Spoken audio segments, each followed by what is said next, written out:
paz do Senhor, meninas, glória a Deus, mais uma vez, né? Neste propósito aqui desses 40 dias no desafio de amar.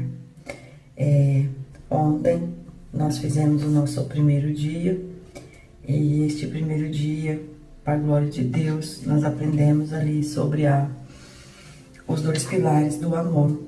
E isso já nos deu uma visão mais ampliada daquilo que nós precisamos fazer, e também já nos colocou em choque, né, sobre algumas coisas que precisamos ter em relação a nós mesmos, para que isso nós possamos passar para o nosso esposo. Hoje, no segundo dia, então vai falar da bondade, que é o segundo pilar. Ontem nós aprendemos sobre a paciência e hoje sobre a bondade. E aqui vai dizer assim, Efésios 4:32: sejam bondosos e compassivos um para com os outros, perdoando-se mutuamente, assim como Deus os perdoou em Cristo. E aí, este versículo, perdoando-se mutuamente, assim como Deus perdoou em Cristo.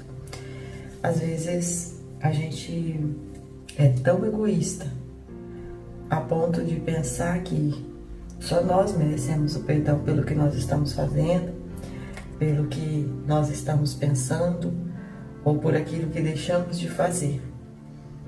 E aqui, este livro vai dizer assim: se a paciência é a maneira pela qual o amor reage para minimizar uma circunstância negativa, a bondade é a maneira como o amor reage para maximizar uma circunstância positiva.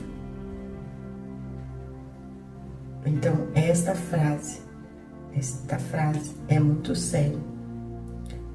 Assim, se a paciência é a maneira pela qual o amor reage para minimizar uma circunstância negativa, a bondade é a maneira como o amor reage para maximizar uma circunstância positiva. Então, eu fico aqui imaginando, pensando como ser bom, o quanto nós precisamos nos achegar a Deus para exalar esta bondade ilimitada. Olha, quando você é bom, as pessoas desejam ficar ao seu redor. E aí eu realmente tenho me perguntado, qual é o limite? E pelo que eu estou estudando aqui nesse livro, não tem limite. Você tem que exaurir todas as suas forças. E em troca do quê? Nada. Porque você não pode esperar nada.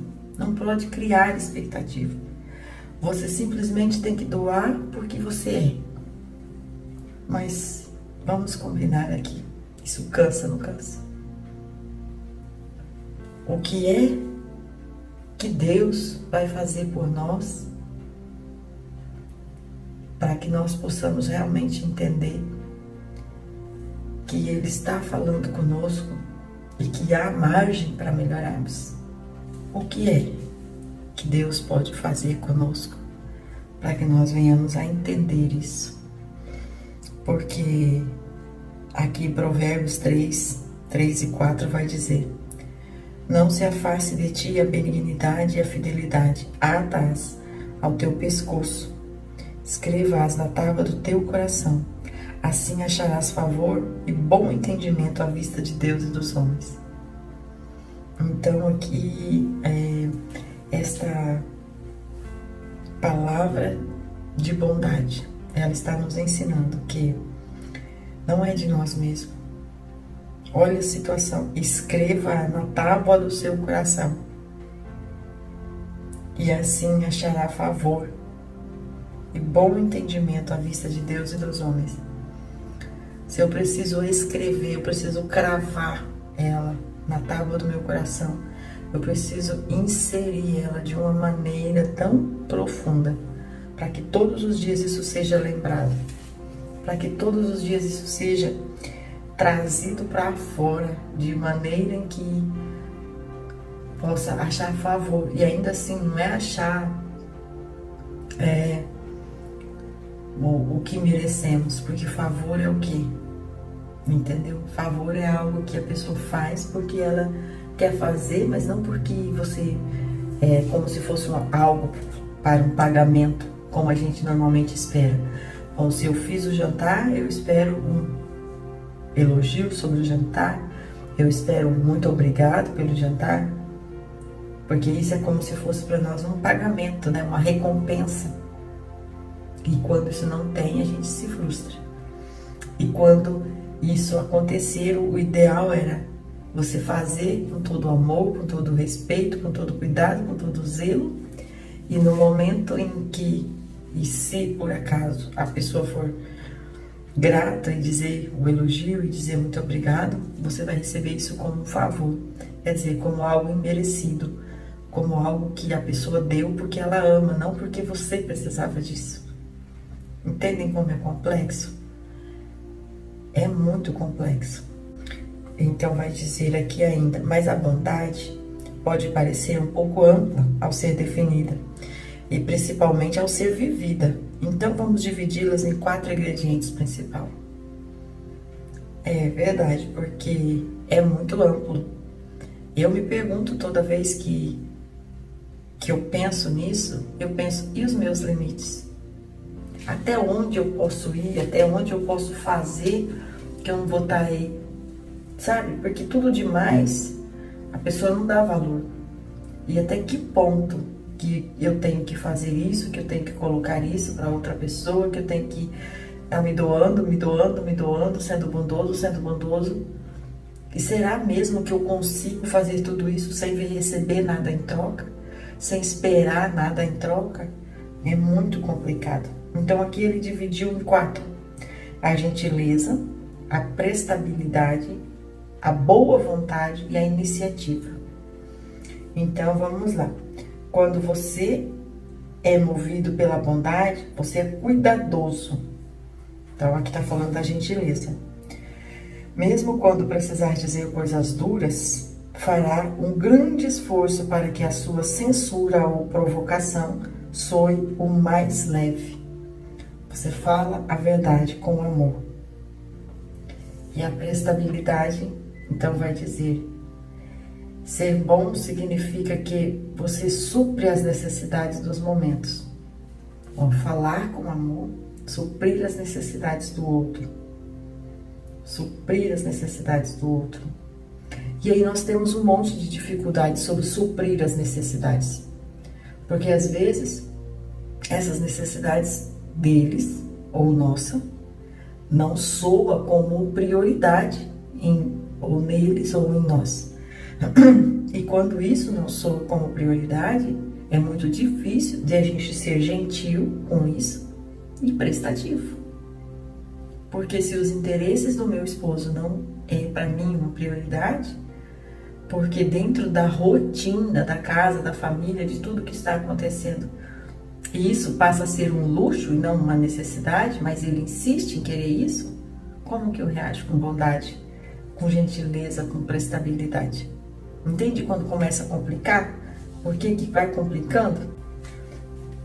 A situação vai complicando exatamente por isso, porque aqui o texto é maravilhoso, é lindo, parece ser fácil de fazer, mas quando você começa a colocar isso na rotina normal, pensa aí, quanta coisa que você pode ter, que seria uma necessidade sua, interna, ou uma necessidade externa mesmo, de ter alguma coisa dentro de casa, que para você, puxa, era muito importante, que para você iria se sentir amada, você iria se sentir aceita, valorizada, mas para ele isso não é valorizado. Para ele isso não é prioridade. E a mesma coisa pode estar acontecendo ao contrário. E aí, então, vamos ao terceiro, né? Boa vontade. A bondade lhe inspira a ser agradável. Ao invés de ser obstinado, relutante ou teimoso, você coopera. É flexível. Então, assim, irmãs, olha, eu realmente estou, assim, empenhada a entender esse propósito de Deus nessa estrutura de amar sem limites. Porque eu estou entendendo que aqui, quando diz o tema, o desafio de amar, realmente amar sem limites. É ir além do que você pode imaginar. É se doar de tal maneira que você já não se enxerga mais. Porque é muita coisa aqui. Aí é outra iniciativa. A bondade pensa à frente, dá o primeiro passo. É só a graça de Deus para nós, porque dar o primeiro passo, ser uma mulher gentil, entender as necessidades. E quando eles não falam? E quando você não sabe qual é a necessidade? Quando eles escolhem se acovardar diante daquilo que eles querem que seja feito, mas não falam? Então, assim, esse nosso segundo dia aqui fica para nós realmente pensarmos bastante sobre isso, porque esses 4 itens aqui, ser gentil, ser prestativa, ter boa vontade e ter iniciativa, fazendo isso tudo com amor, fazendo isso tudo pacientemente, como nós aprendemos ontem, é algo que só o Senhor pode capacitar em nós. Então, aqui vai dizer assim ainda: mesmo que os anos sejam capazes de afastar essa esperança, a alegria no casamento ainda está ligada ao nível diário de bondade expressada. É muito sério. E aí vai dizer assim ainda em Provérbios 31:20: fala com sabedoria e ensina com amor. Fala com sabedoria e ensina com amor. E aí tem uma pergunta final aqui do desafio e vai dizer assim: e você, como o seu esposo lhe escreveria a luz da bondade? Entendeu? Você precisa ser boa, você precisa ser prestativa, você precisa ser gentil, você precisa dar iniciativa e você precisa ter boa vontade. Você precisa amar sem esperar nada em troca. Você precisa ter paciência. E você não pode esperar nada em troca. Aí vai dizer assim, aqui ainda no livro: é difícil expressar amor quando existe pouca ou nenhuma motivação. Mas o amor, em sua essência, não é baseado em sentimentos. Pelo contrário, faz parte da natureza do amor ter consideração e ser atencioso, mesmo quando parece não haver recompensa. Você nunca aprenderá a amar até que aprenda a demonstrar bondade. Minhas irmãs, nesta hora eu quero aqui finalizar esse nosso segundo dia e eu coloco assim, oramos a Deus mesmo, né? Como eu falei ontem, cada uma de nós agora vamos orar nas suas particularidades, uma cobrindo a outra, porque não é o propósito aqui que venhamos uma expor a situação dentro de casa para outra. Isso até pode acontecer, né? Se vocês se sentirem à vontade para conversar, mas vamos cobrir umas às outras em oração. E agora você ore para cobrir a sua casa, em nome de Jesus. Amém?